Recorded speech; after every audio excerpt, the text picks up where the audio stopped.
48세, 저는 그날 밤 비로소 깨어났습니다. 결혼 20년 저는 아내로, 엄마로, 며느리로만 살았습니다.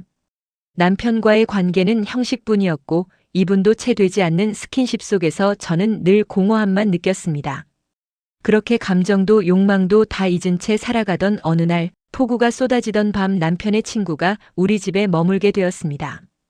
정전이 된 깜깜한 밤 방을 잘못 들어선 그 사람과의 우연한 만남은 제 안에 잠들어 있던 여자를 깨웠습니다. 48년을 살면서 단 한 번도 느껴보지 못한 떨림, 뜨거움, 간절함이 온몸을 휘감았습니다. 그 순간 저는 깨달았습니다. 나는 단 한 번도 제대로 사랑받아 본 적이 없었다는 것을, 나에게도 이런 감정이 살아있었다는 것을 말입니다. 그날 이후 저는 완전히 달라졌습니다. 죄책감과 욕망 사이에서 갈등하며 결국 제 행복을 선택했습니다. 48세, 누군가는 인생의 후반기라고 말하지만 저는 이제야 진짜 제 인생을 시작했습니다. 이것은 48세에 다시 태어난 한 여자의 솔직한 고백입니다. 영상 시작 전 구독과 좋아요 부탁드립니다. 안녕하세요. 제 이름은 박서연, 나이 48세입니다. 이 나이면 많은 분들이 이미 모든 감정이 잠잠해지고 욕망도 설렘도 가슴 뛰는 일도 다 지나간 줄로 생각하시겠죠. 저도 그렇게 믿으며 살아왔습니다. 아내로서, 엄마로서, 며느리로서 해야 하는 역할만 하면서 말이죠. 그런데 48살에 접어든 어느 비오는 밤, 저는 눈을 떠보니 전혀 다른 사람이 되어 있었습니다. 아니, 정확히 말하면 제가 잊고 지냈던 나라는 사람을 다시 찾았습니다. 지금부터 드릴 이야기는 아마 들으시는 분에 따라 충격적일 수도 있고 이해할 수도 있고 또는 부럽다고 하실지도 모르겠습니다. 하지만 이건 제 삶을 통째로 바꿔버린 이야기입니다. 남편 최도윤은 50세입니다. 나쁜 사람은 아닙니다. 오히려 주변 사람들이 보기엔 모범적인 남편이었을 겁니다. 책임감 있고 성실하고 가족을 챙기려 노력하는 사람이니까요. 매달 생활비는 빠짐없이 주었고 아이들 교육에도 신경 썼으며 명절 때면 시댁 방문도 함께 했습니다. 겉으로 보기엔 완벽한 가정이었죠. 하지만 부부 사이의 가장 중요한 정서적 연결, 그리고 남녀 사이의 연결이라고 해야 할까요? 그건 이미 오래전에 사라져 있었습니다. 결혼 초엔 그래도 서로를 바라보는 시간이 있었죠. 손을 잡고 영화를 보러 가기도 했고 주말이면 함께 산책을 나가기도 했습니다. 밤에는 서로의 하루를 이야기하며 웃기도 했고요. 하지만 첫 아이를 낳고부터 모든 게 달라지기 시작했습니다. 남편은 회사 일에 치이기 시작했고 저는 육아와 집안일로 하루하루가 전쟁이었습니다. 둘째가 태어나고 나서는 더욱 정신이 없었죠. 아이들 학원 스케줄 관리하고 집 대출금 걱정하고 시댁 행사 챙기고 그러다 보니 어느새 우리는 같은 집에 사는 동거인처럼 변해 있었습니다. 남편은 점점 저에게서 시선을 거두기 시작했습니다. 처음엔 피곤해서 그러려니 했습니다. 회사에서 야근하고 주말에도 골프 약속이 있다고 하면 그냥 그러려니 했죠. 하지만 시간이 지날수록 남편의 눈빛에서 저를 향한 관심이 점점 사라져가는 게 느껴졌습니다. 제가 새 옷을 입어도 머리를 자르고 와도 화장을 진하게 해도 남편은 알아채지 못했습니다. 스킨십은 더욱 형식적으로 변했습니다. 한 달에 한두 번 정도, 그것도 남편의 필요에 의해서만 이루어졌죠. 시간은 글쎄요, 3분, 아니 어떤 날은 2분도 안 됐던 것 같아요. 전의도 없고 애무도 없고 그저 빨리 해결하고 끝내는 듯한 느낌이었습니다. 끝나면 남편은 곧바로 돌아누워 코를 골았고 저는 천장을 바라보며 텅 빈 마음으로 잠들곤 했습니다. 저는 늘 남몰래 속으로 중얼거렸습니다. 이게 정상일까? 다른 부부들도 다 이렇게 사는 걸까? 드라마나 영화에서 보는 것처럼 서로를 갈망하고 열정적으로 사랑하는 건 그저 픽션일 뿐일까? 스스로를 달래며 살았습니다. 그냥 그러려니 나만 참으면 되겠지, 모든 아내들이 겪는 일이라며 합리화하며 말이죠. 하지만 48살이 되고 나니 문득 이런 생각이 들었습니다. 내 인생은 왜 이렇게 공허할까? 아침에 일어나 밥하고 빨래하고 청소하고 저녁 준비하고 잠들고 그렇게 반복되는 일상 속에서 저는 점점 박서연이라는 한 사람이 아니라 그저 누군가의 아내, 누군가의 엄마, 누군가의 며느리로만 존재하고 있었습니다. 나는 대체 언제부터 나 자신을 잃어버린 걸까요? 그날도 남편은 늦는다고 했습니다. 비가 억수같이 쏟아지던 날이었죠. 창밖으로 빗줄기가 세차게 내리치는 소리가 들렸고 천둥 소리도 간간이 들려왔습니다. 밤 9시쯤이었을까요? 저녁 설거지를 마치고 거실 소파에 앉아 TV를 보고 있는데 남편에게 전화가 왔습니다. 서연아, 민호 형 있잖아. 기억나지? 잠시 우리 집에 재워줘야 할 것 같아. 집 공사 문제로 갑자기 숙소가 필요하대. 남편의 목소리는 피곤해 보였지만 평소처럼 담담했습니다. 민호 남편의 20년 지기 친구였습니다. 52세, 이혼한 지 1년쯤 됐던 걸로 기억합니다. 예전에 몇 번 남편 모임에서 본 적이 있었는데 조용하고 신중한 분이라는 인상을 받았었죠. 고민할 틈도 없이 저는 알겠다고 했습니다. 남편 친구라니 싫어도 받아들여야 하니까요. 게다가 이런 폭우에 갈 곳이 없다는데 거절할 수도 없는 노릇이었습니다. 저는 서둘러 손님방을 정리했습니다. 이불을 깨끗한 것으로 갈아 끼우고 수건과 세면도구를 준비해 두었습니다. 민호 씨는 10시가 다 되어서야 도착했습니다. 문을 열자 비에 흠뻑 젖은 모습으로 서 있더군요. 죄송합니다, 서연 씨. 갑자기 이렇게 폐를 끼치게 돼서요. 그는 미안한 표정으로 말했습니다. 저는 괜찮다며 안으로 모셨습니다. 일단 씻으시고 편하게 쉬세요. 갈아입을 옷은 남편 것을 드릴 테니까요. 비에 젖어 있을 땐 그저 지쳐 보이는 중년 남성일 뿐이었는데 옷을 갈아입고 샤워까지 하고 나오니 전혀 다른 사람처럼 보였습니다. 넓은 어깨, 깔끔한 인상, 단정하게 빗어넘긴 머리, 그리고 무엇보다 남편에게서는 느껴본 적 없는 묘한 안정감이 있었습니다. 남편은 항상 급하고 바빠 보였는데 민호 씨는 여유롭고 차분한 느낌이었습니다. 저는 그저 예의를 갖춰 손님방을 안내했고 간단한 야식을 준비했습니다. 라면이라도 끓여드릴까요? 아니요, 괜찮습니다. 이미 너무 폐를 끼쳤는데요. 하지만 저는 이미 냄비에 물을 올리고 있었습니다. 이런 날엔 뜨끈한 게 좋잖아요. 그는 고맙다며 작게 웃었습니다. 라면을 끓이는 동안 우리는 간단한 대화를 나눴습니다. 집 공사가 생각보다 오래 걸린다는 것, 이혼 후 혼자 사는 게 생각보다 외롭다는 것, 그런 이야기들이었죠. 저는 그의 이야기를 들으며 묘하게 공감이 되었습니다. 외로움, 그래요. 저도 결혼 생활을 하면서도 늘 외로웠으니까요. 라면을 다 먹고 민호 씨가 방으로 들어간 뒤 저는 설거지를 하고 거실을 정리했습니다. 그때까지만 해도 그와 나 사이에 일어날 어떤 일도 상상하지 못했습니다. 그저 남편 친구가 하룻밤 묵고 가는 것뿐이라고 생각했죠. 밤 12시가 넘었습니다. 저는 침실로 들어가 잠옷으로 갈아입고 침대에 누웠습니다. 남편은 여전히 집에 오지 않았습니다. 문자를 보니 회식이 길어져서 새벽에나 들어올 것 같다는 답장이 와 있었습니다. 평소 같으면 짜증이 났을 텐데 그날은 그냥 그러려니 했습니다. 갑자기 번개가 치고 천둥 소리가 크게 울렸습니다. 그러더니 집이 순간적으로 깜빡 불이 다 꺼져버렸습니다. 정전이었죠. 저는 침대에 누운 채로 한숨을 쉬었습니다. 이런 날 정전까지 되다니. 하지만 일어나서 뭘 할 기력도 없었습니다. 그냥 몸을 말아 잠을 청하려고 했습니다. 얼마나 시간이 지났을까요? 문이 살짝 열리는 소리가 들렸습니다. 그리고 아주 조심스럽게 누군가가 다가오는 발걸음이 느껴졌습니다. 저는 남편인 줄 알았습니다. 비 맞고 귀가했나 보다, 정전 때문에 조심해서 들어오나 보다 생각하며 말이죠. 눈을 뜨지 않았습니다. 그냥 남편이 옆에 눕는 대로 두려고 했습니다. 침대가 살짝 기울며 누군가 옆에 누웠습니다. 그러다 제 옆으로 몸을 가까이 붙이는 게 느껴졌습니다. 그때 제 코끝을 스친 향기가 있었습니다. 익숙하지 않은 향기였습니다. 깔끔하고 낯설지만 기분 좋은 향이었습니다. 남편에게선 거의 맡아본 적 없는 향이었습니다. 남편은 늘 땀 냄새와 담배 냄새가 섞인 냄새를 풍겼는데 이 향은 전혀 달랐습니다. 저는 순간 어둠에 속은 줄 알았습니다. 하지만 이상하게도 몸을 움직여 피하지 않았습니다. 왜였을까요? 아마도 제가 그렇게 착각한 채 그 순간을 허용한 이유는 다른 데 있었을 겁니다. 너무 오랫동안 잊고 지낸 감정 때문이었습니다.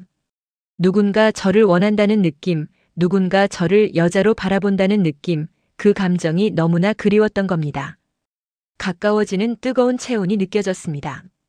남편보다 훨씬 넓은 어깨와 단단한 가슴이 제 등에 닿았습니다. 무게감이 달랐습니다. 남편은 늘 급하게 덮쳐오듯 했는데 이 사람은 천천히 조심스럽게 마치 제 반응을 살피듯 다가왔습니다. 규칙적이면서도 묘하게 긴장되는 호흡이 제 목덜미에 닿았습니다. 저는 심장이 터질 것처럼 뛰기 시작했습니다. 온몸이 긴장되고 떨렸습니다. 왜 이렇게 떨리지? 48년을 살아오며 이런 떨림은 느껴본 적이 없었습니다. 남편과의 관계에서는 늘 의무감만 있었고 설렘이나 긴장 같은 건 결혼 초기에 잠깐 있었을 뿐 오래전에 사라졌습니다. 그런데 지금 이 순간 저는 마치 20살 처녀처럼 가슴이 두근거리고 있었습니다. 손끝이 저릿저릿하고 호흡이 가빠지고 온몸의 감각이 살아나는 느낌이었습니다. 그 사람의 손이 제 어깨를 감쌌을 때 저는 작은 신음을 내뱉을 뻔했습니다. 남편은 한 번도 이렇게 부드럽게 저를 만진 적이 없었습니다. 그리고 저는 그 시간 동안 몸 깊숙한 곳에서 무언가 깨어나는 감각을 느꼈습니다. 말로 표현하기 어려운 뜨겁고 깊고 그리고 너무나도 간절했던 감정이었습니다. 마치 오랫동안 잠들어 있던 화산이 깨어나는 것 같았습니다. 제 몸이 이렇게 반응할 수 있다는 게 놀라웠습니다. 48년을 살면서 한 번도 느껴보지 못한 감각이었습니다. 남편과의 관계는 늘 짧고 기계적이었습니다. 전의도 없고 애무도 없고 그저 남편의 필요를 채우는 시간일 뿐이었죠. 저는 늘 그게 당연한 줄 알았습니다. 나이든 부부는 다 이런 거라고, 여자는 참는 게 미덕이라고 스스로를 세뇌했습니다. 하지만 지금 이 순간은 달랐습니다. 천천히, 아주 천천히 저를 어루만지는 손길, 제 몸의 반응을 세심하게 살피는 듯한 움직임, 급하지 않고 여유로운 호흡, 그 모든 것이 제게는 완전히 새로운 경험이었습니다. 그 감정은 오랫동안 느끼지 못해 굳어있던 제 마음을 순식간에 흔들어 버렸습니다.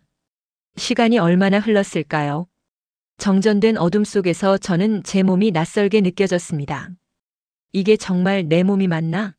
이렇게 뜨거워질 수 있는 거였나? 이렇게 떨릴 수 있는 거였나? 모든 게 신기하고 놀라웠습니다. 갑자기 집 전체가 환하게 켜졌습니다. 정전이 풀린 것이죠. 불빛이 침실을 환하게 밝혔고 저는 본능적으로 눈을 떴습니다. 그리고 제 옆에서 숨을 몰아 쉬던 사람을 보며 저는 완전히 얼어붙었습니다. 남편이 아니었습니다. 남편의 친구 강민호였습니다. 그 역시 불빛에 놀라 눈을 떴고 저와 눈이 마주쳤습니다. 순간 우리 둘 다 무슨 일이 벌어진 건지 깨달은 듯 했습니다. 그의 얼굴이 하얗게 질렸고 저 역시 숨이 막혔습니다.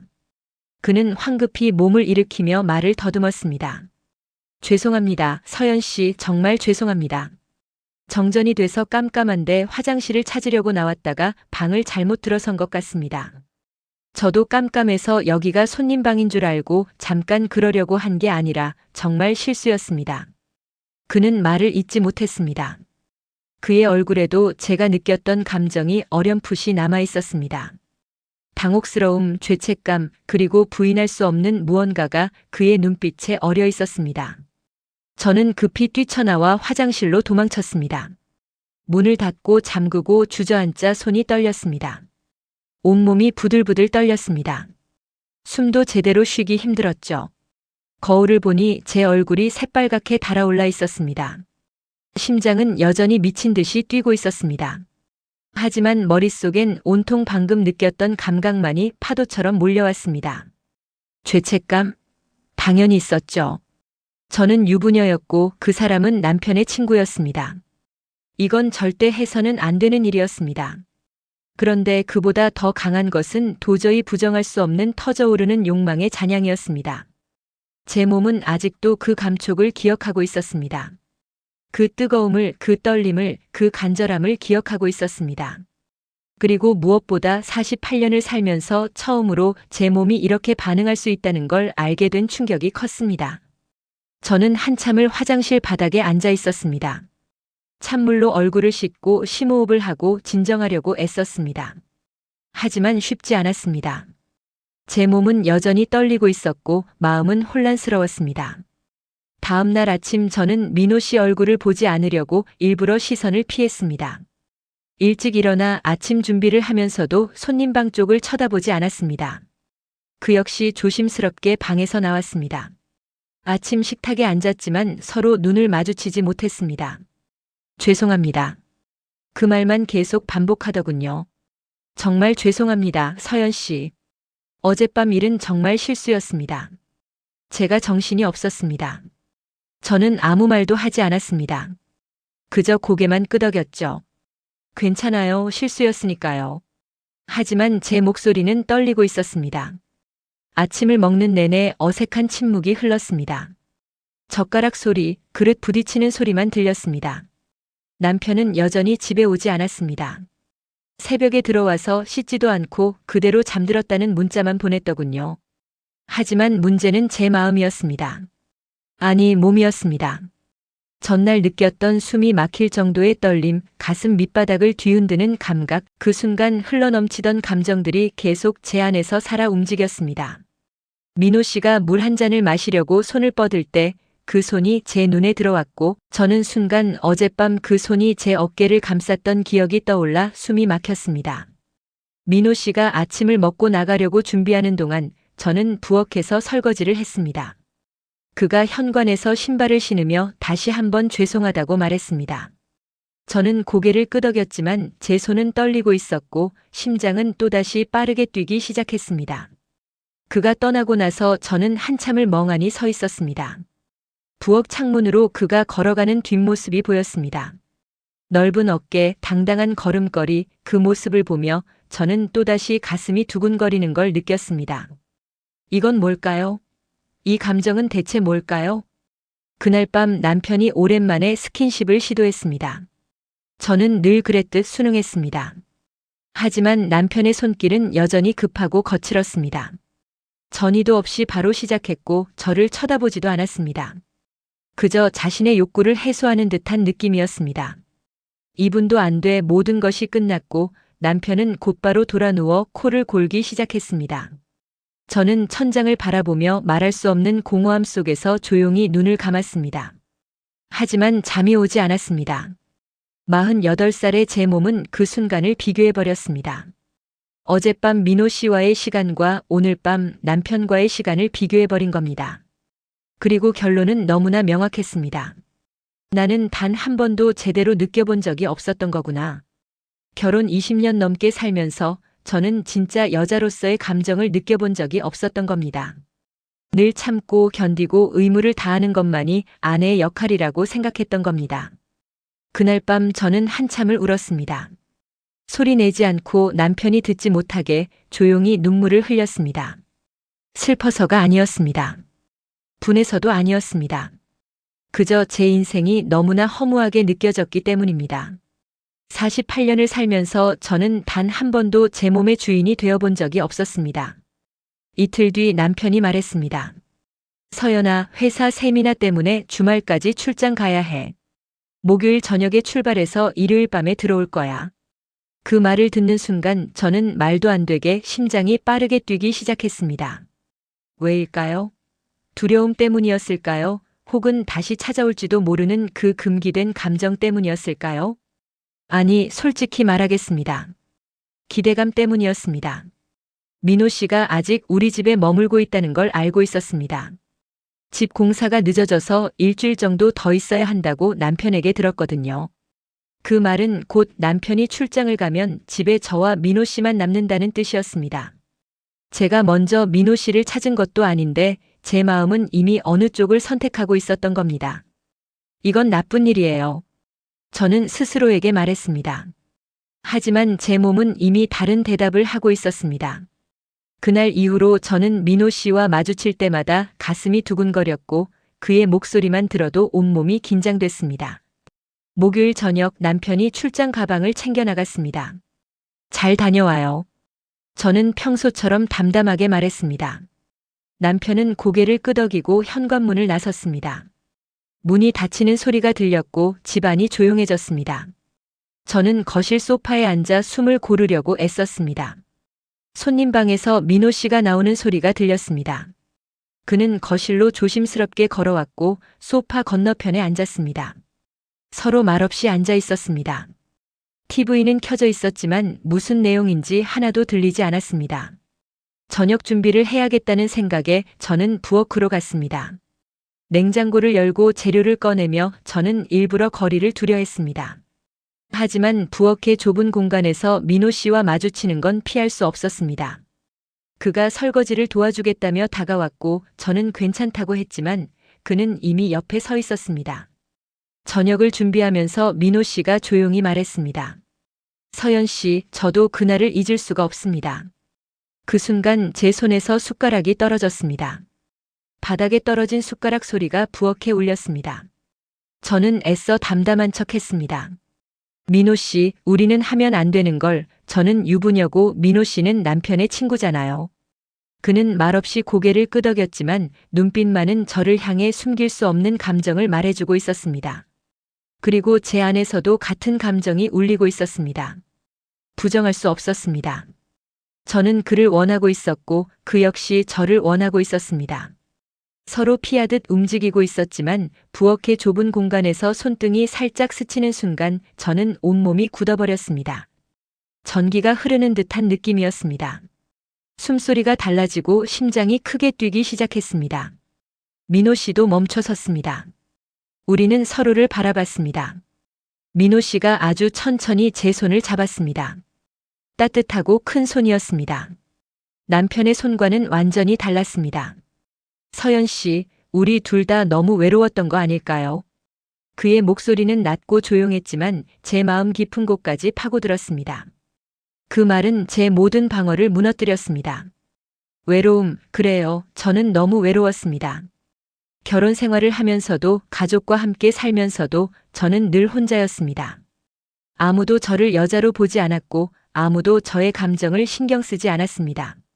저는 그저 가족을 위해 봉사하는 기계 같았습니다. 부엌 불빛 아래 우리는 서로를 바라보았습니다. 그의 눈빛에서 저와 같은 외로움을 보았습니다. 이혼하고 혼자 사는 그 역시 외로웠던 겁니다.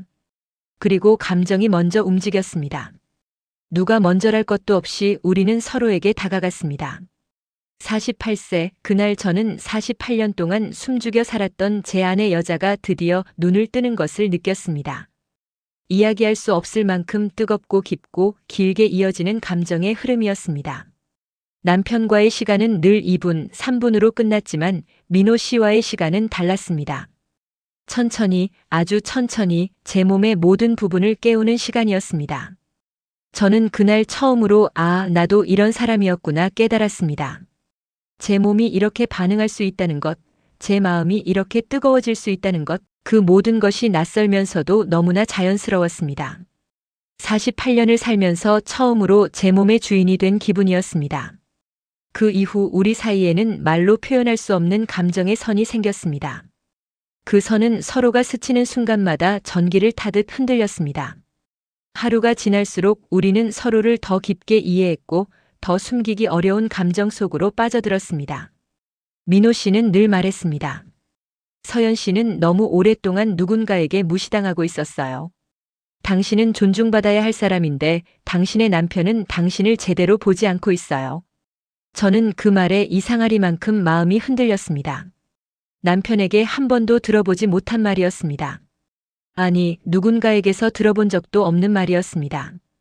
저는 정말 48년 동안 누구에게도 여자로서 존중받아 본 적이 없었던 걸까요? 부모님은 저를 공부 잘하는 딸로만 봤고, 남편은 저를 집안일 잘하는 아내로만 봤고, 아이들은 저를 헌신하는 엄마로만 봤습니다. 그 누구도 박서연이라는 한 사람을, 감정을 가진 여자를 보지 않았던 겁니다. 민호 씨는 달랐습니다. 그는 저를 여자로 봤습니다. 제 말에 귀 기울였고 제 감정을 존중했고 제 몸을 소중히 다뤘습니다. 그와 함께 있을 때 저는 처음으로 제가 가치 있는 사람이라고 느꼈습니다. 시간이 지나고 저는 눈에 띄게 달라졌습니다. 거울을 보니 피부가 밝아지고 얼굴선이 살아나고 눈빛이 달라졌습니다. 자꾸 웃음이 나왔습니다. 오랫동안 잊고 지냈던 웃음이 돌아온 겁니다. 옷을 고를 때도 달라졌습니다. 예전엔 그저 편한 옷만 입었는데 이제는 거울 앞에서 이것저것 입어보며 고민했습니다. 친구들은 말했습니다. 서연아, 요즘 왜 이렇게 젊어졌어? 뭐 좋은 일 있니? 혹시 로또라도 당첨됐어? 저는 그저 웃을 뿐이었습니다. 좋은 일, 정말 좋은 일이 생긴 걸까요? 민호 씨는 저에게 잊고 지냈던 모든 감정을 설렘, 긴장, 급작스러운 떨림, 그리고 한때는 불가능하다고 생각했던 감정을 다시 느끼게 만들어 주었습니다. 그건 단순한 호기심이 아니었습니다. 48살이라는 나이에 나에게도 이런 감정이 있구나 알게 된 첫 순간이었습니다. 저는 제가 이미 다 늙어버렸다고, 여자로서의 감정은 이미 끝났다고 생각했습니다. 하지만 아니었습니다. 제 안에는 아직도 뜨겁게 살아있는 감정이 있었습니다. 어느 날 민호 씨가 조용히 말했습니다. 서연 씨, 당신이 원하는 삶을 살아도 됩니다. 다른 사람들의 시선 때문에, 의무감 때문에, 그런 이유로 불행한 삶을 살 필요는 없어요. 인생은 한 번뿐인데 왜 스스로를 불행하게 만들어야 하나요? 그 말이 제 인생을 바꿔버렸습니다. 저는 오랫동안 고민했습니다. 밤마다 잠들지 못하고 천장을 바라보며 생각했습니다. 이대로 살아야 하나? 아니면 내 행복을 선택해야 하나? 아이들은 어쩌지? 주변 사람들은 뭐라고 할까? 수많은 생각들이 머릿속을 맴돌았습니다. 그리고 저는 결심했습니다. 남편과 진지하게 대화를 나누었습니다. 처음엔 남편이 화를 냈습니다. 당연한 반응이었죠. 하지만 저는 차분하게 말했습니다. 우리 더 이상 서로를 사랑하지 않잖아요. 언제부터인가 우리는 그저 같은 집에 사는 남남이 됐어요. 이렇게 사는 게 서로에게 좋은 걸까요? 남편도 알고 있었을까요? 우리가 너무 오랫동안 다른 방향을 보고 있었다는 걸 말이죠. 긴 대화 끝에 우리는 서로를 더 이상 상처 주지 않기 위해 이혼하기로 했습니다. 아이들은 이미 다 컸고 독립했기 때문에 그나마 다행이었습니다. 이혼 과정은 생각보다 순조로웠습니다. 재산 분할도 합의하에 진행됐고 주변 사람들에게는 성격 차이로 헤어진다고 말했습니다. 물론 손가락질하는 사람들도 있었습니다.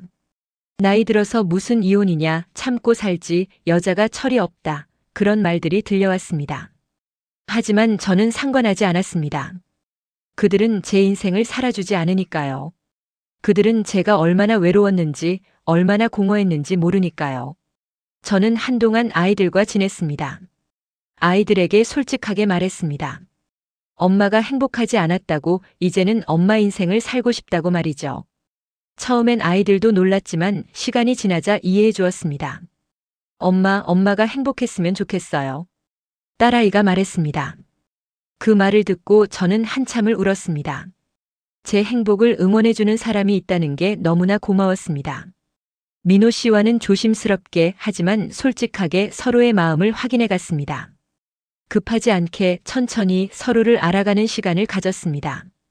그는 저를 존중했고 저 역시 그를 존중했습니다. 우리는 서로에게 의무를 강요하지 않았고 서로의 감정을 소중히 다뤘습니다. 48세, 누군가는 인생의 후반기라고 말합니다. 욕망도 사랑도 끝나는 시기라고들 말하죠. 하지만 저는 이제야 알았습니다.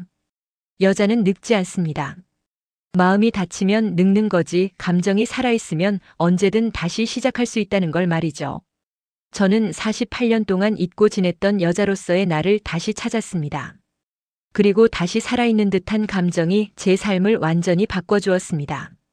이제 저는 아침에 눈을 뜰 때마다 설렙니다. 오늘은 어떤 일이 있을까, 누구를 만날까, 무엇을 할까, 그런 기대감으로 하루를 시작합니다. 만약 이 이야기를 들으시는 분 중 저처럼 오랫동안 마음도 감정도 욕망도 다 잊어버린 채 살아오신 분이 있다면 감히 말씀드립니다. 여러분은 아직 끝나지 않았습니다. 당신 안에도 살아있는 감정이 있습니다. 삶은 언제든 새로 시작할 수 있습니다. 나이는 숫자에 불과합니다. 중요한 건 당신의 마음이 아직 살아있느냐는 겁니다. 당신이 아직도 무언가를 느낄 수 있느냐는 겁니다. 저는 48세에 다시 태어났습니다. 여러분도 할 수 있습니다. 시청해 주셔서 감사합니다.